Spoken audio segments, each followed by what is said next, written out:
Aidan Chiles, I think, is set to have a big year, but it's not just me saying that, the old Sparty fan. No, we also got Chase Glasser of Spartans Illustrated here to break down. That's right, second year starting quarterback. Let's go.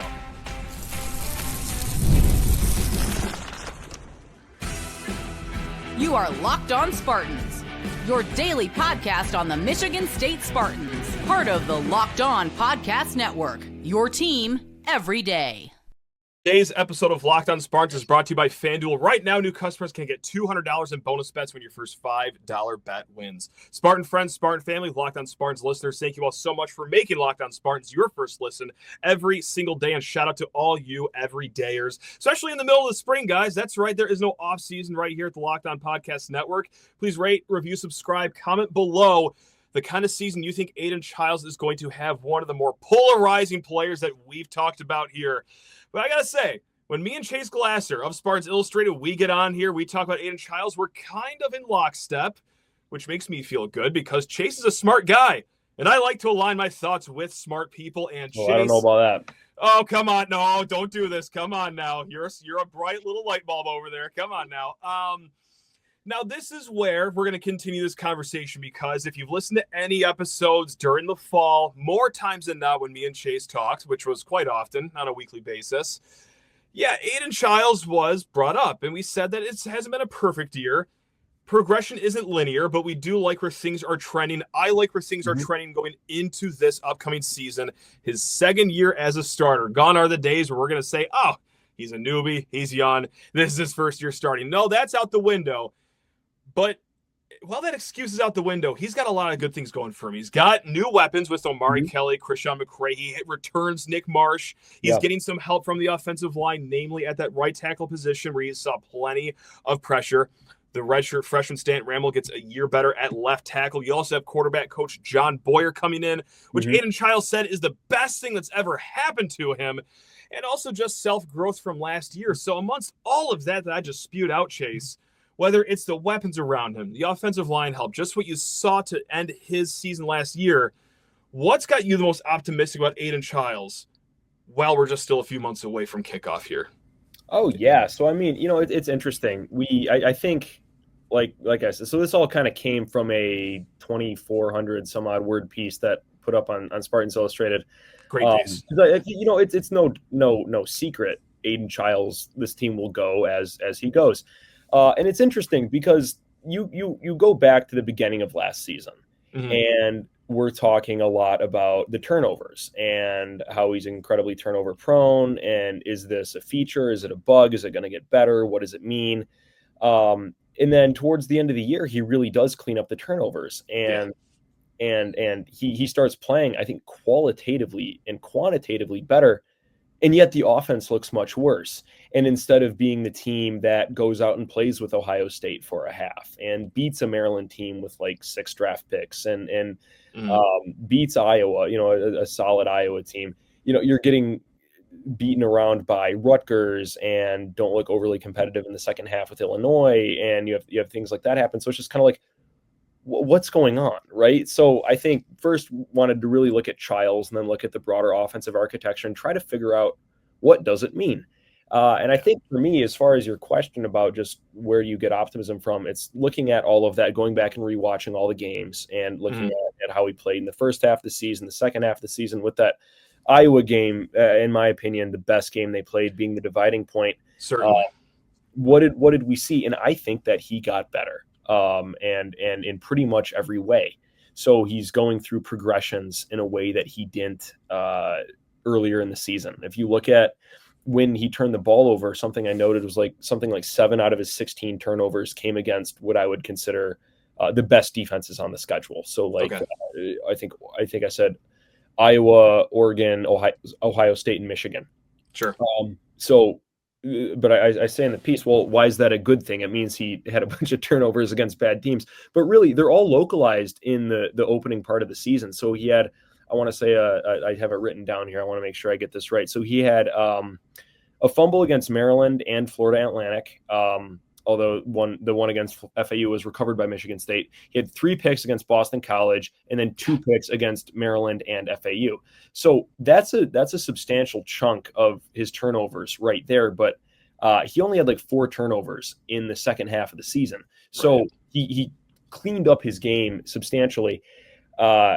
So that alone is good, but then getting into why. So I mentioned progressions. You could see that he got through the progressions in a way that he just didn't. He's seeing the field better. I think he leveraged his legs a little bit better. You saw that particularly against Illinois in the first half, and both called runs and runs that weren't called. But more than anything is I think I was able to develop a hypothesis as to what I think contributed to some of the turnovers. In what you saw, I don't know if I'm right or not, but you saw the offense get tailored towards a solution to that problem. So in looking at a lot of his interceptions, especially the ones early in the year, a couple against Boston College really come to mind. He was not overly effective at hitting people in stride. Doesn't mean that it didn't happen. Doesn't mean he couldn't do it. He had instances. There was an out route or a deep cross against Ohio State that was just glorious. I mean, it was outstanding. But he kind of struggled hitting people in stride. So what you saw the offense look like later in the season, especially against zone heavy teams like Michigan and Iowa, is he's throwing to stationary receivers kind of post up in holes in the zone. So he's able to just get it to somebody who is standing at a specific yardage spot. He knows he's going to be able to hit him. He's able to read the defense, make those checks, and hit people. That's excellent. It's a lot more consistently doable than trying to layer in a ball over and through the windows of a constantly shifting zone defense. So you saw, I think, against Boston College, there was one, if not two, where he had a guy who's running a post route or something like that. There's a safety over the top, and he just airmails him, and it gets picked. Or good it's times. thrown, or it's thrown behind somebody, So it's tough. And if you look at, I was able to get on PFF and look at the depth of his throws. And I like this part, yeah. So when you look at him throwing deep, there's a couple picks in there, but that's, those acts largely is kind of punts. I'm not too concerned about that. If you're throwing 50-50 balls, it's a good mindset. I like that. Yeah. You got to have a little bit of that shoot or shoot, right? So I'm not really concerned about that. What I really liked is when you looked at his throws at or near the line of scrimmage, he was almost perfect. Mm-hmm. And you think that that's a given until you watch college football and correct. Something you watch, not saying he's Tom Brady, but something that Tom Brady always did that was apart from everything else, I always marveled at is Patriots did not have a good running game for a lot of Tom Brady's time there. So they used little swing passes, angle routes to running backs coming out of the backfield to get 3-4 yards and kind of supplement the run game. He always hit people in stride. If you watch a college football game so often, a receiver or running back, they have to turn around to catch a ball or stop to catch a ball. And what could be a 3, 4, 5 yard gain, all of a sudden it's a no gain or a loss of 1. He was almost dead on like every throw at or behind the line of scrimmage. So you have these just quick little smoke routes to Nick Marsh scored a touchdown on one, or Montorie Foster, they used that to get him in rhythm. He was very good there. So there's good stuff there, but he struggled in the intermediate. And that makes sense. So especially looking at kind of a heat map, the middle of the field between 10 to 20 yards downfield. And that makes sense because the middle of the field, especially right in front of where a quarterback's looking at 10 to 20 yards, that's going to be where the defense does a lot of their work as far as, do you have a linebacker dropping out? That happened against, I think, Indiana. He threw a ball into Tampa 2. It got tipped and picked. Or do they have a safety coming down? Or are they kind of in like a robber or rat or something like that? But as the season went on, he was much more effective throwing to that middle of the field. So he looked a lot better against Rutgers. Against it's been a day. Against Iowa, looked better in the first half against Illinois, where he's able to fit balls in there and do that.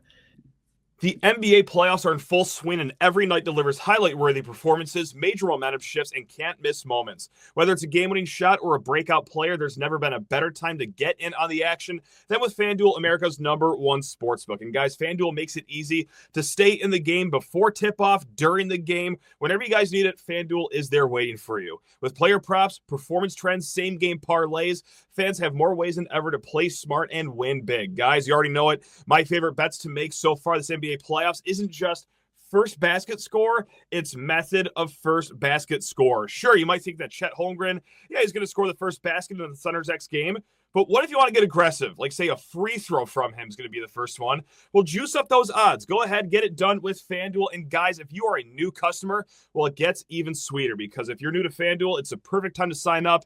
Head to FanDuel.com and place your first $5 bet because if you win that bet, you will get $200 in bonus bets. Make every moment more with FanDuel's NBA playoff action with FanDuel, official sports betting partner of the NBA.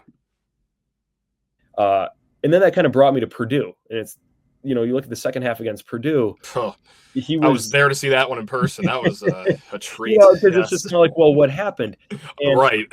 And I think it's, what is Purdue under Ryan Walters? They're playing man free or some sort of something converted to man almost the entire time. Oh, yeah. What are you doing? You have to hit somebody in stride. If it's behind somebody, if it's overthrown, it's going to be incomplete. And that's what happened a lot in the second half. So there's a lot of room for growth. But when you look at how the offense was tailored to him in hitting those stop routes and zone and things like that, that shows growth on the coaching staff as well. And you made the point about bringing in Boyer from Oregon State. I'd imagine that frees up Brian Lindgren to focus more on the architecture of the offense and not having to do that while also developing a very talented but raw quarterback. Sure. So I think that's exciting and worth talking about. And I think the other aspect of it is you mentioned some of the people that they got back and the additions from the portal, and we can talk about that in a second too. But just if you go back and look at the conversations we had in the early part of the season, we talked a lot about how Michigan State is running inside zone, outside zone, and then as a constraint to that, they're doing these play action rollouts where Chiles threaten with his legs and then hit people, put a defender in conflict. If they come down, you're thrown over his head. If the corner goes back, then you're running where he's not. And that was good, but it was clear after maybe Oregon, Ohio State, that was kind of downloaded. And Michigan State had new ideas. And I picked that up at the time in part, but it was really clear going back and rewatching these games with the benefit of a couple months of hindsight where there was a counter pitch that they ran against Iowa that got chunks. And then they had a constraint off that for Michigan. And there was good ideas there. So that kind of gets us to the last part of it is why did the offense feel worse? Why did the team feel worse? Thank you. Even though Chiles was playing better. Baffling, right? I know. And I think part of it is depth on the offensive line. So you look at the Illinois game, Chiles did not play poorly. He had a couple really, really solid drives, had some very good throws, was effective with his legs. But he was under assault. I think he got sacked 5 times, got hit more than that. He was running for his life. So having a year older, stronger on the offensive line, critical. Having you said right tackle addition there that we're going to be looking at. Little help there. That's going to be substantial too, especially as a right-handed guy, comfortable rolling out to the right. If you can get, we're talking, Matt, 1 second more, half second more protection, right? It really is a game of inches. So there's that.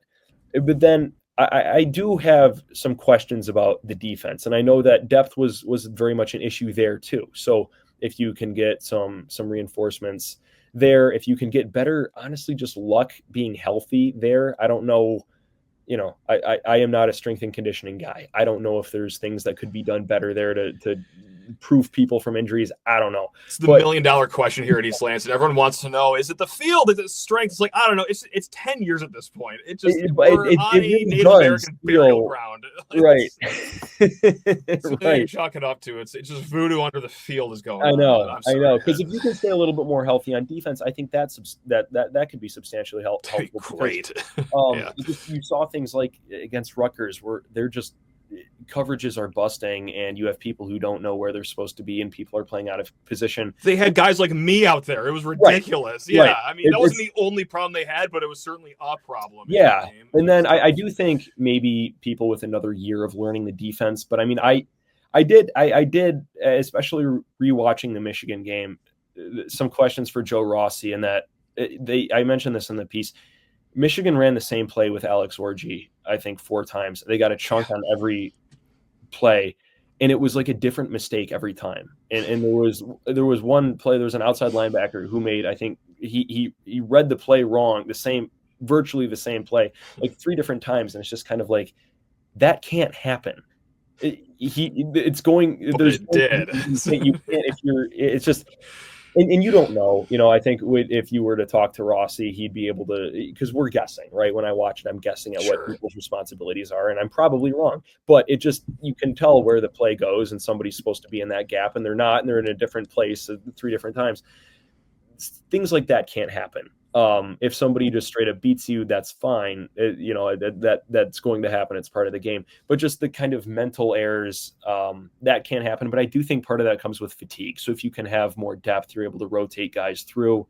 You're able to build more of a knowledge base with people, taking them off the field to coach them up in game, live. I think all that helps. So I think, football is the ultimate team game. We talk about. Oh, yeah. So I think just a deeper team will help Aidan Chiles. I expect to see some growth from the offense as far as play calling. I think that, if you have an offensive line that's able to protect a little bit more, and you've put on film that you're going to have people sit down in zones a lot, are you able to run double moves off of that? Are you able to maybe look at some second and third level reads where you're putting defenders in positions of conflict? What does it look like? I don't know. Are you able to blend concepts where you have some sort of a release valve in the middle of the defense, but then you have somebody who's running like a deep cross, and Chiles has that option? You have a lot of things that you can do there. And I think that they're going to have some of the personnel to be able to do that, maybe in a way that they didn't last year. So, Chiles is certainly the focal point of the team, but I do expect a more cohesive product and a more effective quarterback. So not saying I ever do this in my personal life or the podcast life, but like I never just look at like some little innocent thing and make a big deal out of it. So when I'm reading your piece on Spartans Illustrated, and this was sent, I think it was a few weeks ago, but it was that mic'd up little video with Aidan Chiles, Jon Boyer, just some family fun entertainment. Yeah. How nice is this? Of course, I'm going to come away with a concrete takeaway. So of course. Since you really rewatched all these second half of the season games right here, let me know if you think this is something or if it's not something. But I did notice in that video that Boyer, aside from all the fun camaraderie, when they were coaching, Boyer was really focusing on, hey, get the ball out quick, just be confident with your throws. There were some people that were saying last year that, okay, the lack of turnovers in the second half, well, yes, on one hand, he did get better. On the other, he might have just been a little gun shy to pull the trigger on a few of these throws. Do you think there's something to that? Do you think he had getting rid of the ball problem at the end of last year? Because in some instances, I guess, yes, but for the most part, I didn't see it that way. But they're more fresh into your head right now that's interesting. Fresh off these games. It is interesting, but I just pulled that out of that little clip there. I was like, huh. I think getting the ball out quick and in rhythm, that's critical for any offense, because these route combinations, it's not necessarily like Madden where you can sit back in the pocket and then everybody's just sitting where they were and then they run around a little bit. You look at it from a drone, it's nice. Right, exactly. Yeah.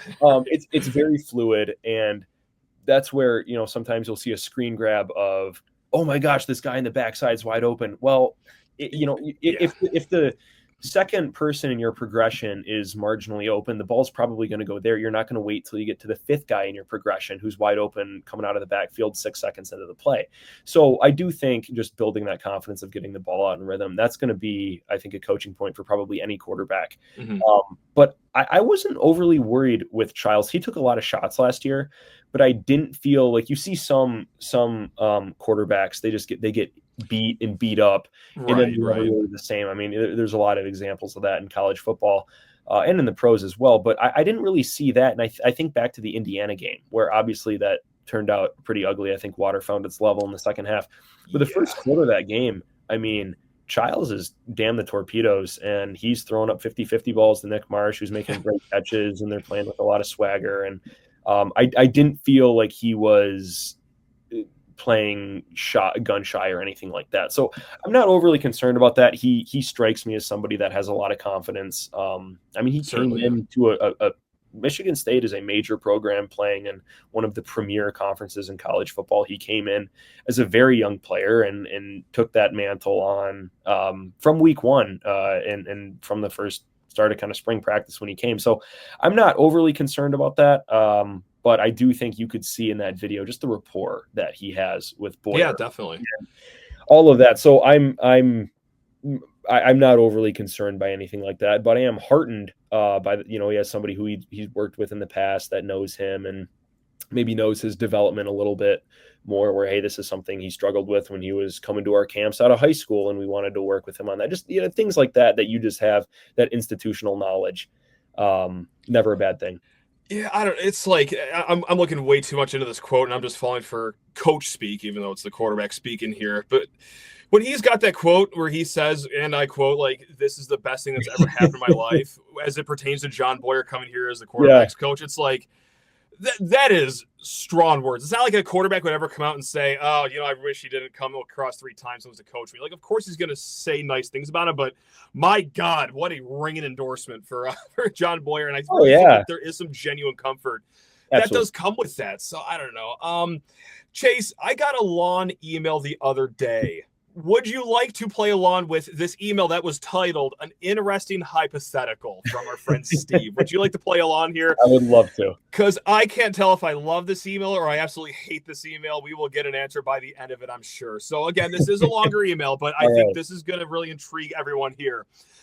I think the biggest storyline for MSU football going into the season is how much the offense and Aidan Chiles has developed throughout the offseason. I wanted to get your thoughts on the below hypothetical scenario and gauge your panic level on if it were to ever happen. No, we don't panic on this show. Come on, Steve, please. Anyway, first offensive drive of the 2025 season, MSU starts on the 20-yard line. The first handful of plays involves our offensive line completely dominating the line of scrimmage, and our running backs are getting chunk yards. This could bring a tear to my eye right now. MSU gets to the 50-yard line with ease. Aidan Chiles and throws multiple passes to Marsh, Velling, and Omari Kelly, getting them quickly to the 10-yard line. It's been easy work. Chiles looks comfortable. Our offensive line is dominating. Our running backs and receivers look much improved from last year. Now, you can probably figure out this is not where the email ends. Here we go. It's now 1st and goal.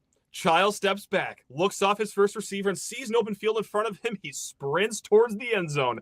On the 1-yard line, he gets hit by the other team's linebacker and fumbles the football. It's recovered by the other team in the end zone for a touchback, ending the drive with 0 points on a scale of 1 to 10 on the panic meter.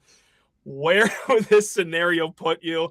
I am laughing to keep myself from crying because, by golly, does that seem like a real scenario that could unfold? Again, I'm a big pro Aidan Chiles guy, just like Chase is. Great raw talent, but that's possible. If not something that actually happened almost to a T against Oregon last year. But anyway, on a scale of 1 to 10, like, the beer level would probably be like, I would guzzle 2 over the commercial break, first and foremost, but that wasn't the actual question. I would be like, oh God, I would be an 8 in the moment. I'd probably come down to like a 4 by the end of the game, but the 8 would be like, oh my God, this is all happening again. This is going to get in his head for the rest of the season. And then by the time the game ends, I'm going to realize that, okay, that is a play on its own.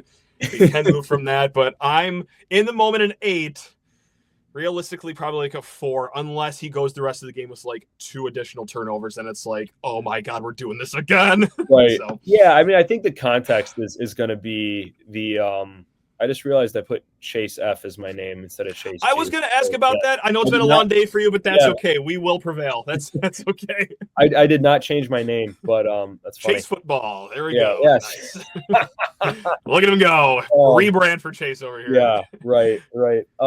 So, I mean, if he goes and throws 2 other pretty grisly picks and is standing down receivers and turfing passes, then it's like, okay. But fumbles are largely kind of based on luck, and I believe Chiles only lost 1 fumble in the back half of the season, and it was at the end of the first half against Michigan where he's trying to make something happen out of the pocket. Oh, I don't remember that play. Oh, thanks. But it's yeah, that's right. That did happen. Yeah, but I mean, that was the only one, and that was in week 8, and then he was clean the rest of the year. So it's like the fumble thing, I do think, who knows? Fumbles are largely random.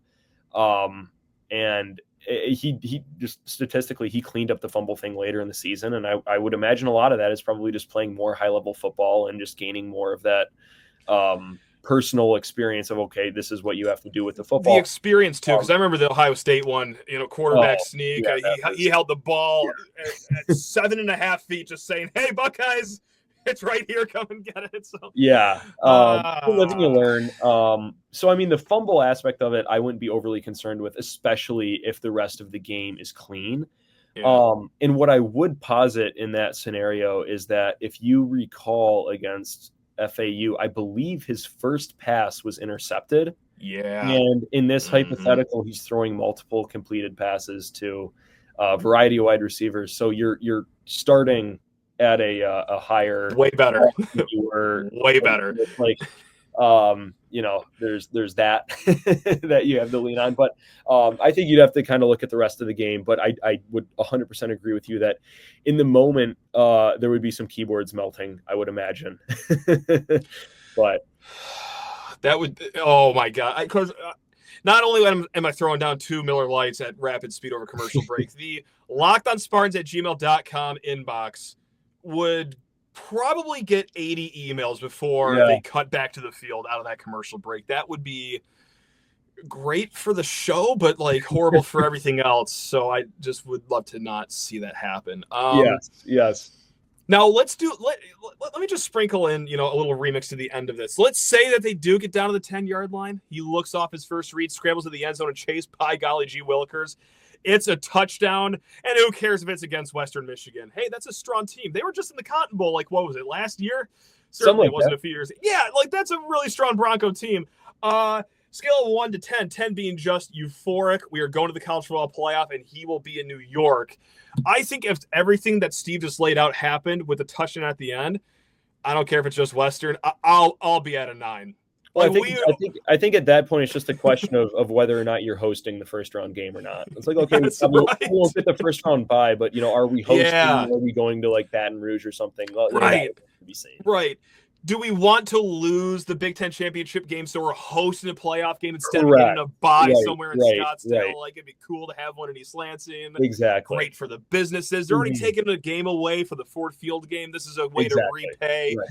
See, we're always 12 steps ahead here. This is great. Absolutely. God, that would just be a euphoric feeling, though. I just cannot wait to overreact my brains out to this first drive on the field. That's the best. I mean, it's like, between that and the World Series champions to be Tigers that are going to win 122 games, let it be known. The arrow straight up. This team may never lose again. So. As far as I'm concerned, they won't. Oh God, we are recording this before the week, and I was just going to say things could go get swept by the Blue Jays now. That is a Locked On Spartans jinx if I've ever seen one right there. So I apologize to all Michigan State Tiger fans right there for that one. But oh man, again, just like you said though, can only go better than last year. I actually, I'm going to edit this part out. I'm not going to include this because I don't know what statute of limitations is for things like this. But we were driving in northern Minnesota of all places, for like a family wedding during that game last year. We were like 10 minutes behind on kickoff.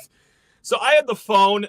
I'm not going to say if I was driving or not. I had the phone in my lap watching this game, seeing like as I'm trying to navigate these roads I've never been on my entire life. There could be a moose coming on the road any given time now. Did that just get caught by an owl? So I'll never forget that, and just the sinking feeling I felt, and took all the urge in me to not just jerk that wheel into the marsh that was to my right. But I listened to it on the radio, and there was not exactly a whole lot of clarity. No, really? Huh. Well, it must have been a little rusty coming off the offseason. That's very unlikely. Yeah. There's a certain charm to listening to an MSU football game on the radio. I will always love it, but boy, it's not for everyone. Absolutely. Absolutely. You got to get it out of the mud there. With some nostalgic. I love that's Blah. Right. Great guy. All right, guys, that's Chase Glasser, despite what his name on YouTube says. That is Chase Glasser with a G at the end, even though he is all things football over there at Spartans Illustrated. Chase, God, just like old times. If you guys are new to this show, which, hey, welcome. This is great. Chase was pretty much on every week last season, and he doesn't know this yet, but I will be trying to do the same stunt for the upcoming season, too. So plenty of Chase to come, guys. Anything you want to plug before we let you go? Enjoy the rest of your day here? Oh, I mean, we're in a little bit of the doldrums as far. No, never. Come on. But we got good stuff going on there at Spartans Illustrated. It's a great team. Lucky to be there, and looking forward to covering all things X's and O's for Michigan State. I think you're going to see, like I said, a more cohesive product, and one that's hopefully pointed a little bit more in the right direction. There we go. Good things to come. Let's go, guys. All right. Hey, guys, keep it tuned. Next episode, you already know we do this 5 days a week right here in Locked On Spartans. Thanks a lot for making us your first listen every single day. But until the next show, guys, hey, take care of yourselves. Love you all. Go Green.